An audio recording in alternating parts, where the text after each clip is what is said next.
국어 않는다, 다 가져라. 이 얘기 누가 한 걸까요? 저희 채널A 취재진이 이 얘기를 한 사람을 직접 찾아가서 만났습니다. 누구 얘기인지 한번 직접 들어보시죠. 너희들은 지사라 정도로 듣고 다 무시하고 가니까 이런데 우리가 모양새를 갖추어주는 형식들이 될 필요가 있느냐. 당신들 하고 싶은 대로 다 하겠다. 그러니까 하고 싶은 대로 다 하고 책임도 다 져라. 지금 지지율의 취에 있어서 이 정권 담당자들도 취해 있고 상대를 악으로 규정하고 이런 것 같습니다. 같은데 역사에 보면요, 이 절대 권력은 절대 망했습니다. 네, 지금 여야가 상임위원장 자리를 두고 계속 평행선만 그리고 있습니다. 보시다시피 주호영 미래통합당 원내대표는 산사로 잠시 대피를 하고 있었다고 해야 되나요? 하여튼 피해 있었는데요. 주호영 원내대표 어제 저희 채널A 취재진 만나서 사실상 18개 상임위원장 자리, 지금 국회에 있는 18개 상임위원장을 민주당이 다 갖고 가서 책임도 다 져라. 어떻게 봐야 될까요? 이 얘기는 정말 진정성 있게 지금 얘기하고 있다고 봐야 될까요? 협상 전략이라고 봐야 되는 걸까요? 저는 협상 전략이 아니라고 보고 실제로 그렇게 할 겁니다. 예. 그리고 제가 듣기로도 지금 당내에서도 상임위원장 후보들로 거론되는 3, 4선 의원들께서 맞지 않겠다는 얘기를 직간접적으로 전달했다고도 저는 들었습니다. 그러니까 현재로서는 수단이 마땅하지 않는 거예요. 그리고 통합당 측에서 과연 6, 7개 상임위원장을 받는다고 갑자기 통합당의 위상이 달라지거나 없던 민생이 챙겨지거나 정책이 갑자기 샘솟거나 이러지 않습니다. 국회는 국회 시스템대로 돌아가는 거기 때문에 제가 보기에 오히려 국정 우리가 발목 잡기 안 하겠다. 그동안 야당이 발목 잡기 때문에 되는 일이 없었다면 우리가 국정의 무한 책임을 다질 수 있도록 우리가 도와줄 테니까 한번 책임지고 무한 책임 한번 져봐라. 라고 주는 게 저는 주호영 원내대표 전략이 저는 굉장히 합리적이라고 생각합니다. 왜냐하면 야당의 반대보다 사실은 국민의 기대가 더 무섭거든요. 반대가 없는 기대, 그거는 이제 정말 성과로 내보여야 되기 때문에 오히려 그리고 그 과정을 통해서 여권의 오만과 독선을 통합당이 합리적인 지점에서 공격해낸다면은 저는 지금 현재 전략이 전 나쁘지 않다고 저는 생각합니다. 그리고 실제적으로 지금 사실 꺼낼 수 있는 도구들이 별로 많지 않아요. 네. 그렇죠. 꺼낼 수 있는 도구들이 많지 않다라고 하셨는데 실제로 주호영 원내대표 이르면 이번 주에 국회 복귀한다고 하는데 18개 상임위원장 자리를 모두 민주당에게 주면 사실 통합당으로서는 할 수 있는 게 어떤 것들이 있을까 이런 게 참 궁금하더라고요. 근데 냉정하게 얘기를 하면 지금 민주당 쪽에서는 아니 자 봐라 이번 4.17 선거의 민의가 거의 180석 가까운 의석을 몰아준 거 아니냐. 네. 그리고 우리는 법과 원칙에 따라서 상임위 구성을 요구를 하고 있는 거다. 근데 그나마 지금 7개 위원장 자리라도 지금 주겠다라고 하는 게 이제 민주당 입장인데요. 네. 이제 재밌는 게 사실은 그 기사 행간을 읽어보면 김종인 비대위원장도 지금 주호영 대표 찾아가서 상임위원장 굳이 맡을 필요 있느냐 이제 그런 얘기 했다고 하시고요. 그렇죠. 이번에 이제 출마는 안 했지만 정병국 이제 전 의원 같은 경우도 사실은 굳이 맡지 말고 그냥 평의원으로서 참여를 하자.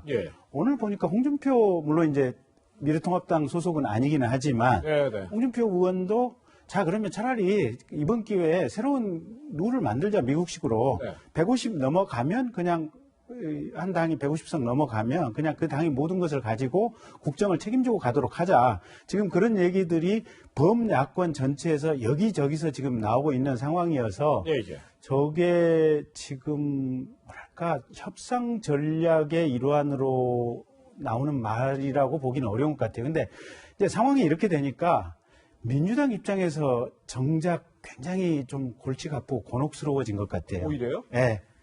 왜냐하면 이게 가령 지금 코로나 정국 아니겠습니까? 근데 국민들은 이제 시간이 지나고 나면 어차피 결과로서의 성적표를 가지고 이제 뭔가 이제 평가를 할 수, 2년 후에 대선이든지 이게 평가를 할 수밖에 없는데 사실은 이게 경제가 과연 어느 순간에 좋아질 수 있을 것인지 국가의 재정 상황이 좋아질 수 있을 것인지 또 당장 그 이전에 문재인 대통령이나 현 정부의 최고 치적이라고 얘기하고 있는 남북 관계라든지 국제 관계도 지금 처참하게 깨져 있는 상태들 아니겠습니까? 그러면 최소한 이게 상임위원장이라도 같이 분산해서 나눠 가지고 국정을 함께 협의해서 운영을 한다면 선거 때가 되면 자 봐라 같이 하지 않았느냐 이제 이런 얘기라도 할 수가 있는데 그런 말을 할 수 있는 기회가 전혀 없어지다 보니까 과연 그러면 이게 맞는가라고 하는 고민이 이제 민주당 일각에서도 생길 수밖에 없는 것 같고, 예, 예. 근데 이제 그럼에도 불구하고 이찬 대표라든지 또 이게 당의 중진들 입장에서는 세게 지금 질러왔기 때문에 네. 사실은 민주당에서 이 말을 뒤로 물르기도 조금 묘한 상황이어서 그러게요. 오히려 현재 상황이 굉장히 묘한 상황이 되어 있고 민주당 일각에서는 너무 서두르지 말자, 원 구성 천천히 하자, 오히려 그런 얘기들이 한 구석에서 흘러나오는 이런 상황이다 보니까 예, 예. 참 묘하게 좀 흘러가는 대목이 있는 것 같아요. 그렇군요. 네. 그런데 오늘 이런 여론조사 결과도 발표가 됐습니다. 더불어민주당의 국회 상임위원장 단독 선출에 대한 공감도인데 일단 잘했다는 의견이 52.4% 과반이에요. 그리고 잘못한 일 37.5%였는데 뭐 이런 여론도 지금 주호영 원내대표가 반영한 거 아닌가 싶기도 하고요. 고민하겠죠. 왜냐하면 저게 물론 이제 총선 이후에 원구성 과정만 놓고 이제 여론조사가 나온 거니까. 그렇죠, 예. 주호영 원내대표가 좀 참고해서 그렇기 때문에 많은 자명을 하지 않을 걸로 봐요. 그런데 저는 돌아오더라도 국회의 기능이라는 게 딱 세 가지거든요. 네.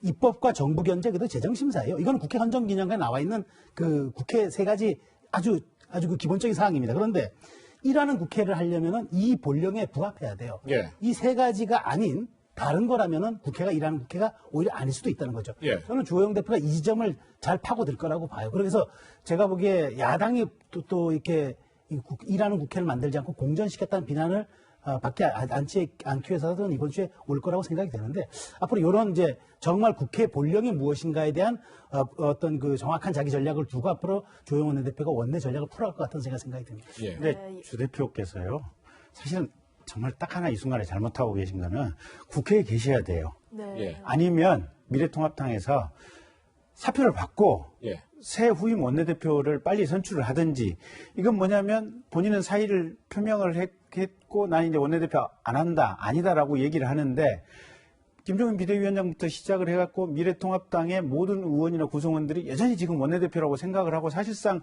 대화의 상대가 아닌 이런 지금 위치로 전락을 시켜버린 거 아니에요, 보면. 네. 대화의 상대방을 없애버린 거 아니에요, 보면. 네. 그래서 그런 것은 국민이 보기에는 일단 상당히 잘못됐다. 그래서 주 대표가 원내대표를 계속해서 하실 거면 사찰을 전전하지 마시고 부처님 앞에 계시지 마시고 예, 예. 이 속세의 진흙탕으로 빨리 오셔서 가북 안에 그러면 차라리 그냥 니들이 다 가져가라. 예.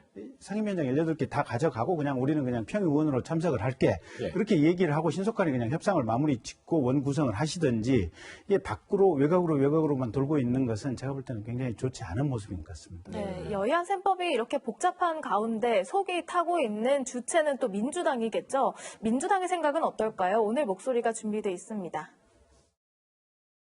민주당은 인내에 한계가 있습니다. 민주당의 인내가 아니라 국민들의 인내의 한계가 있습니다. 이번 주에는 무슨 일이 있어도 상임위 구성을 끝내고 다음 주에는 3차 추경을 의결해야 합니다. 이건 협상이 아닙니다. 양보할 일이 아닙니다.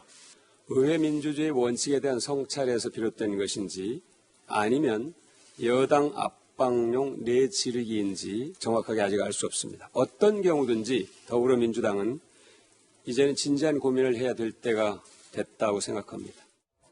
주호영 원내대표는 이제 절이 아니라 국회로 돌아와야 된다 이런 지적이 있는 가운데 그럼 민주당은 또 이 갈등을 어떻게 풀어가야 할까요? 민주당이 지금까지 해온 전략대로 한다면은 주호영 원내대표 설령 돌아와도 네. 사실은 완전히 국회가 공정하는 거죠. 그렇게 결국 저는 우리 아프리카 속담에 이런 게 있더라고요. 혼자 빨리 가려면 혼자 가고 함께 길게 가려면 함께 가라는 말이 있습니다. 근데 그걸 명심해야죠. 왜냐 그렇지 않으면 어차피 이게 4년을 같이 가고 원내 상반기마다 2년인데 지금 이렇게 급한 국정 현안을 처리하기 위해서 야당의 협조가 필수적이거든요. 그럼 여당이 조급증에 빠질 게 아니라 숨고르기를 해야죠. 그래서 같이 갈 수 있는 전략들을 압박만 할 게 아니라 실제로 저는 마련해야 된다고 생각합니다. 예. 네, 계속되고 있는 국회 공전 상황 두 분과 함께 짚어봤습니다. 두 분과는 여기서 인사 나누겠습니다. 고맙습니다.